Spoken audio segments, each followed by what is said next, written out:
তুমি যে আমাকে বলেছিলে রেসিপিটা বানাতে, সেই রেসিপিটা আমি বানিয়েছি। এখন খেয়ে রিভিউটা দাও। আমার চ্যানেলে জানাচ্ছি সবাইকে স্বাগত। আজকে দেখতে পাচ্ছেন এখানে পেঁয়াজ, মটরশুঁটি, আলু, ক্যাপসিকাম, বিনস, গাজর, প্রত্যেকটা সবজিকে আমি কুচিয়ে ভালো করে কেটে নিয়েছি। বিনসটাকে মাঝখানটা কেটে তারপর কুচি কুচি করে কেটেছি। প্রত্যেকটি সবজিকেই ভালো করে ছোট ছোট করে কেটে নিতে হবে। তারপর নুন হলুদ দিয়ে ভালো করে এটাকে কষাতে হবে। ভালো করে কষানোর পর পেঁয়াজ নিয়েছি দুটো, মটরশুঁটি দেখতে পাচ্ছেন পরিমাণটা এখানে আমি দেখিয়ে দিয়েছি, দুটো ক্যাপসিকাম, একটা গাজর, 4-5টা বিনস, দুটো পেঁয়াজ, মটরশুঁটি আর একটা আলু। কাঁচা লঙ্কাও দেওয়া যাবে, ইচ্ছে করলে এটার মধ্যে পনির ছোট ছোট করে টুকরো করেও দেওয়া যাবে।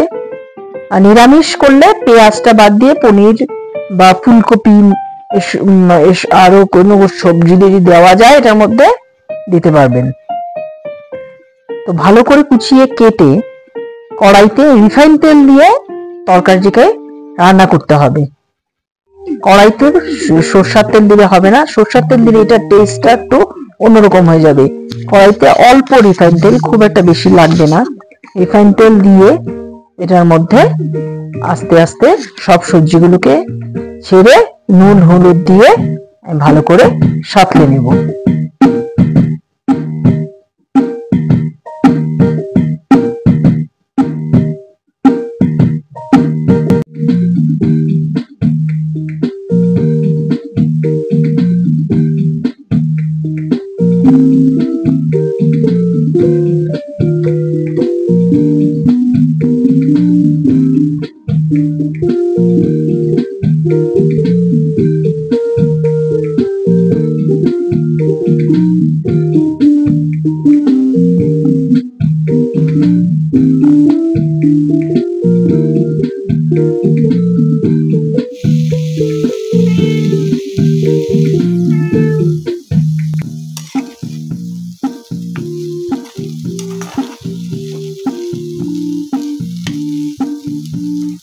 ভালো করে সাঁতলে নেওয়ার পর এটার মধ্যে একে একে মশলাগুলো দিতে হবে। প্রথমে আমি দিয়ে দিলাম চিকেন মশলা।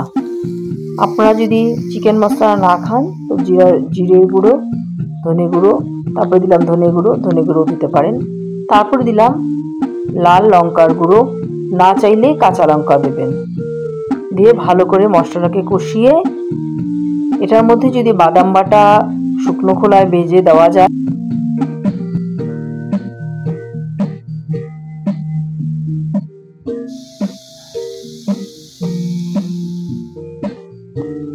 এখন আমি একটি পাত্রে ময়দা, নুন আর অল্প একটু রিফাইন তেল দিয়ে ভালো করে এটাকে ময়াম দিয়ে নেব। তারপরে একটা ডিম দিয়ে ভালো করে মাখিয়ে নেব।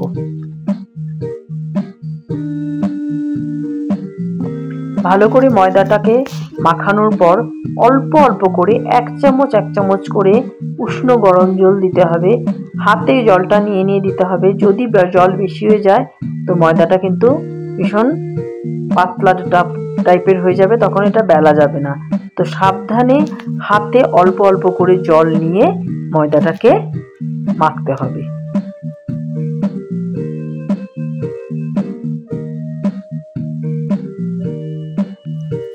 আমার ডোটা তৈরি হয়ে গেছে। এখন আমি 4টে লিচি কেটে 4টে পরোটার জন্য পরিমাণটা আপনাদেরকে দেখালাম।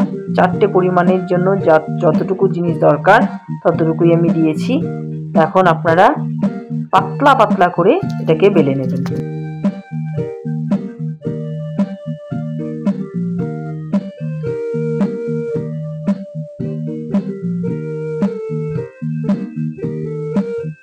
পাতলা না হলে কিন্তু জিনিসটা ভালো হবে না।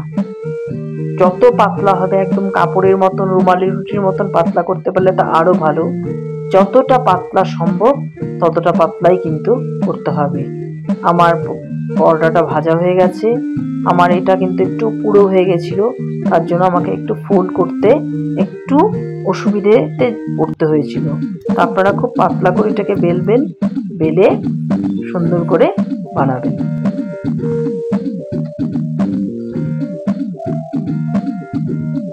ভেতরে পুরটা দিতে হবে, পুরটা দিয়ে চারদিক থেকে এটাকে বন্ধ করতে হবে, প্রথম দুই সাইড, তারপরে এই সাইড আর ওই সাইড। একটা খুন্তি বা একটা অন্য কোনো জিনিস নিলে পরে দুটো জিনিসের সাহায্যে ফোল্ড করা যাবে ইজিলি, কারণ আমার এটা গরম হয়ে গেছিলো, আমি করতে পারছিলাম না, আমি একটাই নিয়েছিলাম।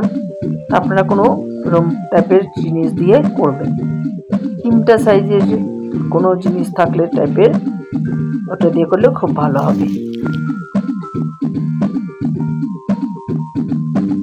তারপরে একটি ডিম ফেটিয়ে নিয়েছিলাম নুন দিয়ে।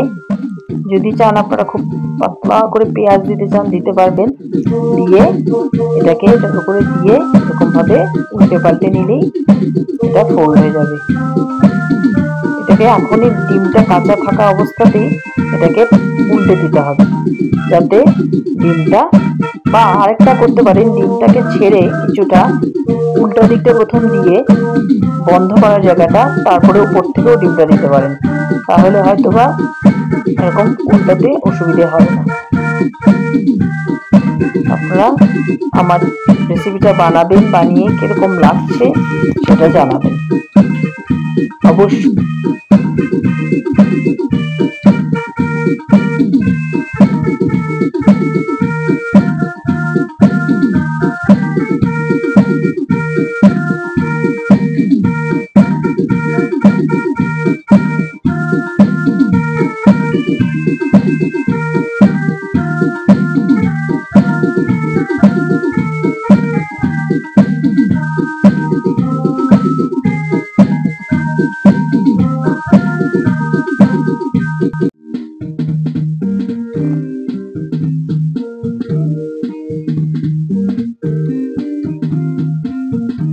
আমার একটা বানানো হয়ে গেছে, খুব সাবধানে এটাকে উঠিয়ে নিলেই হবে, যেহেতু ডিম আছে জোড়া তো লেগেই যাবে।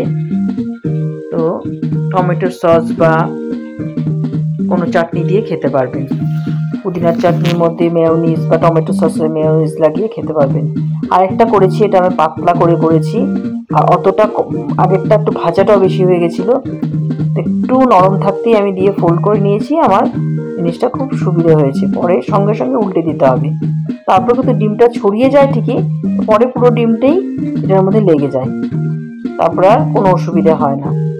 এরকমভাবে আপনারা বানাবেন, আর অবশ্যই আমাকে কমেন্ট করে বানিয়ে জানাবেন কেমন লেগেছে, বা রেসিপিটা দেখে কেমন লাগছে সেটাও আপনারা জানাবেন।